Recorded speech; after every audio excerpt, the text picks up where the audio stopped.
Seasons passed. Velen, their prophet leader, had visited them 2 days ago. Or was it 4? Lately, Nobundo found it harder to remember some things. Velen had come from one of the neighboring camps. His exact location remained a closely guarded secret, in case one of the number was taken alive and tortured. The Draenei could not give up information they did not possess. At any rate, Velen had spoken to them about their future, about how they would have to lie low for quite a long time, possibly years, to watch and wait and see how events concerning the Orcs would play out. According to Velen, the Greenskins had begun construction on something that seemed to be monopolizing their time and resources. The project had apparently diverted their attention from hunting down the surviving Draenei, at least for the time being. What the Orcs were building, not far from their base citadel in the Scorched Lands, appeared to be some kind of gateway. Velen seemed to know a great deal more that he did not say, but he was after all a prophet, a seer. Nobundo thought the noble sage must know many things he and others were simply not wise enough to understand. Nobundo watched now as Corin waded into the water with her fishing spear. Something about her appeared different. It seemed to him that her physique had changed in the past several weeks. Her forearms had grown slightly larger. Her face looked drawn, and her posture had deteriorated. As improbable as it sounded, her tail seemed to have actually shrunk. Herrick and Estes approached, and Nobundo could have sworn he saw similar transformations in them. He looked down at his own forearms.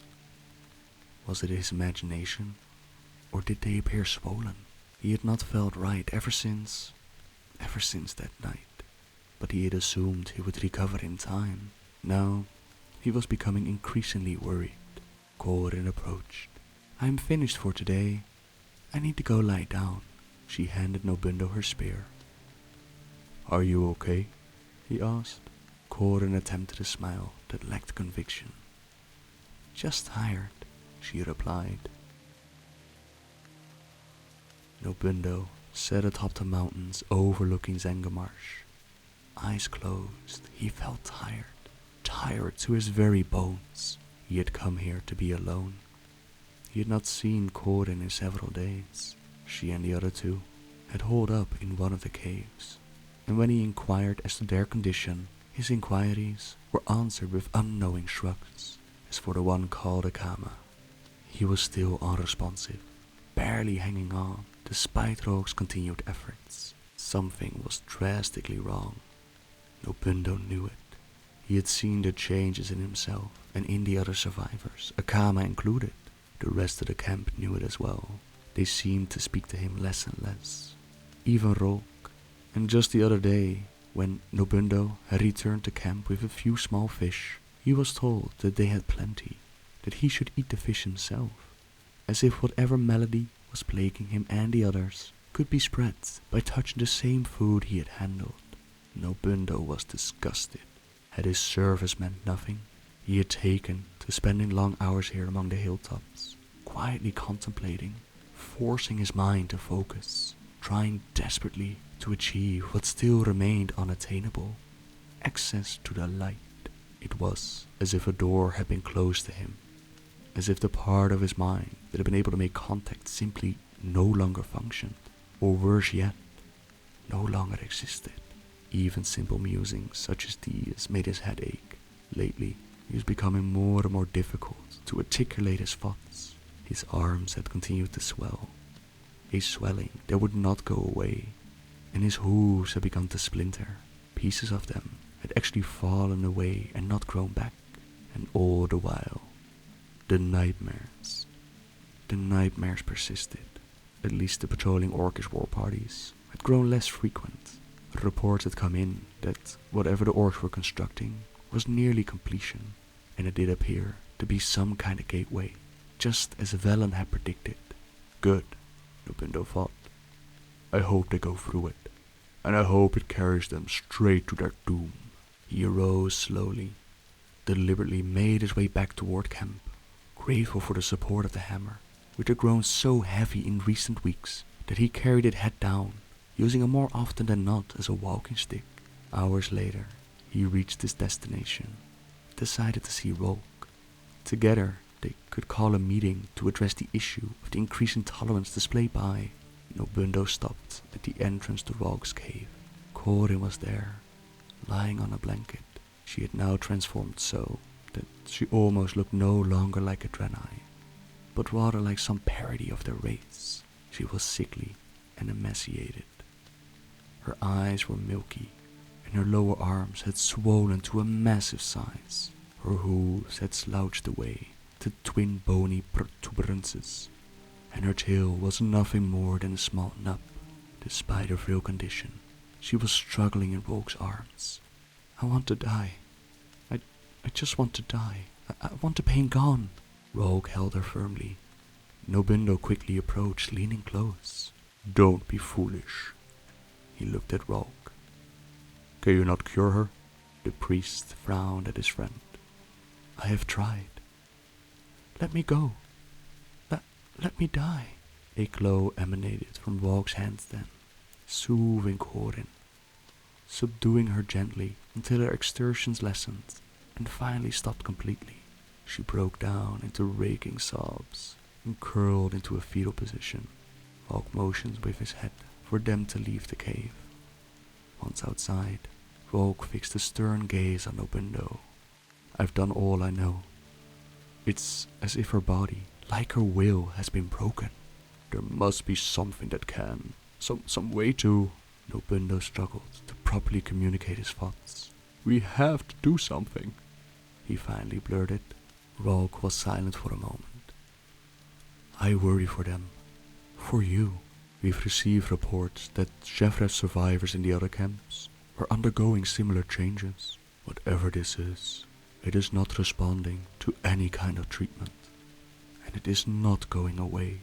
Our people are afraid that if measures are not taken, we will all be lost. What are you saying? What has happened? Rogue sighed. Just talk, for now.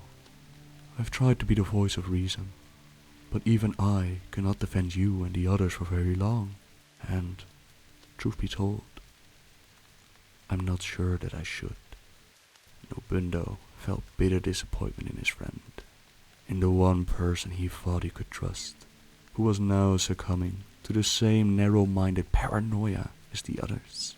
At a loss for words, Nobundo turned and walked away. Corin's condition worsened, and the decision that Nobundo dreaded, that Rogue had spoken of, was finally rendered a few days later. Nobundo, Corin, Estes and Herrick were gathered before the camp members. Some wore grim expressions, some appeared sad, others were unreadable. Rogue, for his part, simply appeared conflicted but resolved, like a hunter who prefers not to kill, but knows he must eat, and preparing to deal his prey a mortal blow. As it turned out, it was Rogue the camp had chosen as the spokesperson. This is not easy for me, for any of us. He indicated the stoic assembly behind him, but we have spoken with representatives from other camps, and together we have come to a decision. We believe it will be in the best interest of everyone involved if those of you who have been afflicted commune together, but separate from those of us who remain in good health. Corin looked particularly forlorn, spoke in a harsh rasp. We are being banished. Before Rogue could demur, Nobundo broke in. This is exactly what this is. They cannot solve our problems, so they hope to ignore us. They just want us to go away. We cannot help you, Rogue blurted. We have no idea whether or not your condition is contagious. Your decreased physical abilities, your diminished mental capabilities, their reliability that we cannot afford. There are not enough of us left to take chances. What of the other? What of Akama? Corin asked. He will stay here, in my care, until he awakens, Rogue responded, and then added, if he awakens. How kind of you, Nobundo muttered, his words laced with sarcasm. Rogue strode forward to stand defiantly before Nobundo. Despite his failing health, Nobundo straightened and looked Rogue squarely in the eyes. You have said that you wonder if perhaps the light is punishing you with its silence for your failure at Chefrev. I gave everything at Chefrev. I was prepared to die so that you, all of you, could live. Yes, but you did not die. What are you saying I deserted? I think that if the light has abandoned you, it has done so with reason. Who are we to question the ways of the light? Rogue looked back at the others for support. Some of them looked away, but many did not. Whatever the case, I think it's time you accepted your new place in the order of things. I think it's time you took the welfare of others into account. Rogue reached down and snatched the hammer from Nobundo's hand. And I think it is time you stop trying to be something you are not.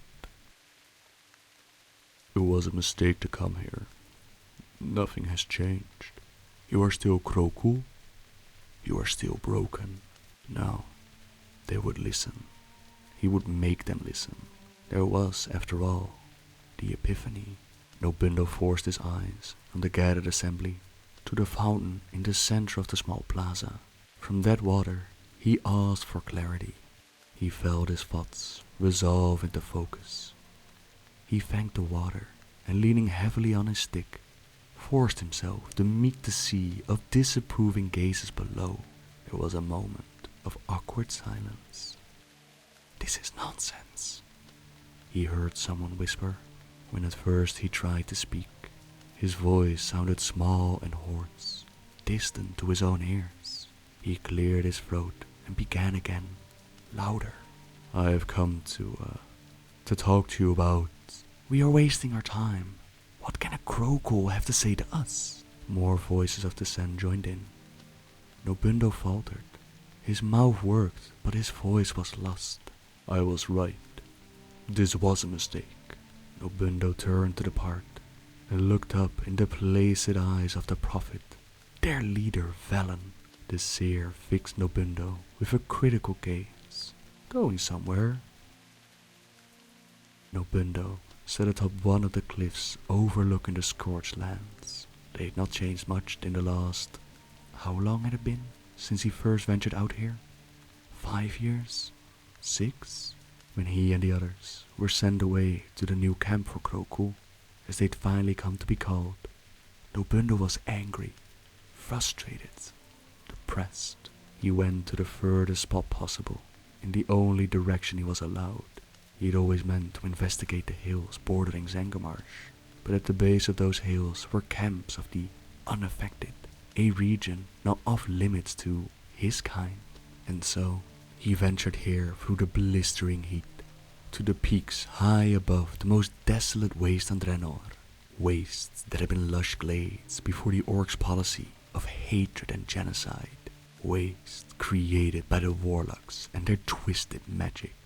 At least the Orcs presented less of a problem these days. Some wandering Orcish parties still patrolled, and they still killed the Draenei on sight. The Orcs were fewer in number, however. Many of the green-skinned savages had departed through the gateway years ago and had not returned. As a result, Nobundo had heard that his people were constructing a new city somewhere in the marsh. No matter, he thought. It is a city I will never be welcome in. The changes in Nobundo and the others, they continued. Appendages appeared where before there were none. Spots and warts and strange growths spread across their bodies. Their hooves, one of the Draenei's most distinctive features, were entirely gone, replaced by things that now resembled misshapen feet. Nor was such change limited to the purely physical. Their brains struggled more and more to maintain higher functions, and some became lost completely, turning into vacant shells that meandered aimlessly, conversing with audiences that existed only in their minds. Some of those lost ones would simply wake up one day and wander off, never to return. One of the first to do so, that was Estes. Now Corin was left with only one of her companions with whom she had shared the dark time at Chefrev. "Enough," he thought. "Stop putting it off. Do what you came here to do."